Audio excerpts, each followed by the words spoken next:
কেমন আছেন সবাই? আশা করি ভালোই আছেন। আমি সঞ্চিতা, আমার সামন্ত ক্রিয়েশন চ্যানেলে সকলকে স্বাগত। আজকে একটা পমফ্রেট মাছের রেসিপি দেখাবো। সেটা সাদা ঝোলের রেসিপি, কাঁচকলা, পেঁপে আর আলু দিয়ে।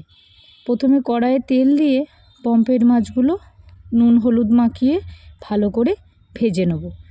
এই রেসিপিটা শুধু সর্ষে পোস্ত দিয়েই হয়। পমফ্রেট মাছ অনেকেই ভাবেন যে সর্ষে পোস্ত দিয়ে শুধু ঝাল হয় বা কষা হয়, কিন্তু না, সাদা ঝোল করলেও খুব সুন্দর টেস্ট হয় এবং এই গরমে খুব উপকারী।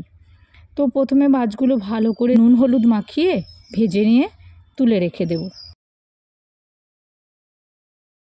কড়াইতে যে তেলটা বাকি অবশিষ্ট ছিল তার মধ্যেই দিলাম শুকনো লঙ্কা। আপনারা চাইলে কাঁচা লঙ্কাও দিতে পারেন।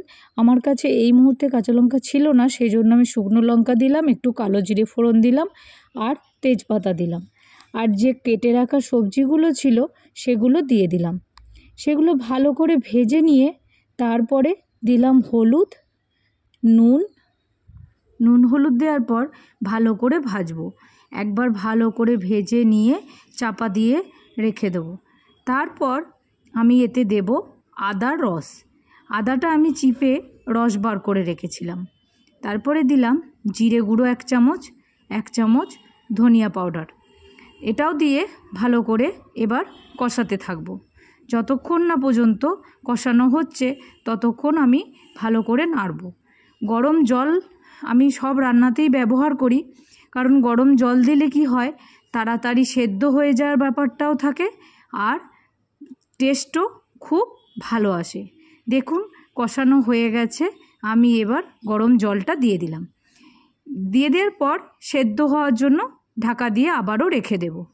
সেদ্ধ হয়ে গেলে মাছগুলো দিয়ে দেবো, দিয়ে ফুটিয়ে নামিয়ে নেব। তো ভিডিওটা কেমন লাগলো?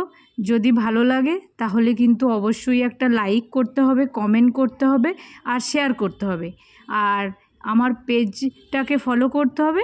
আর ইউটিউবে একটা চ্যানেল আছে সামন্ত ক্রিয়েশন, সেটাও ফলো করে দিতে হবে, সাবস্ক্রাইব করে দিতে হবে। আর পাশে থাকা বেল আইকনটাও প্রেস করতে হবে।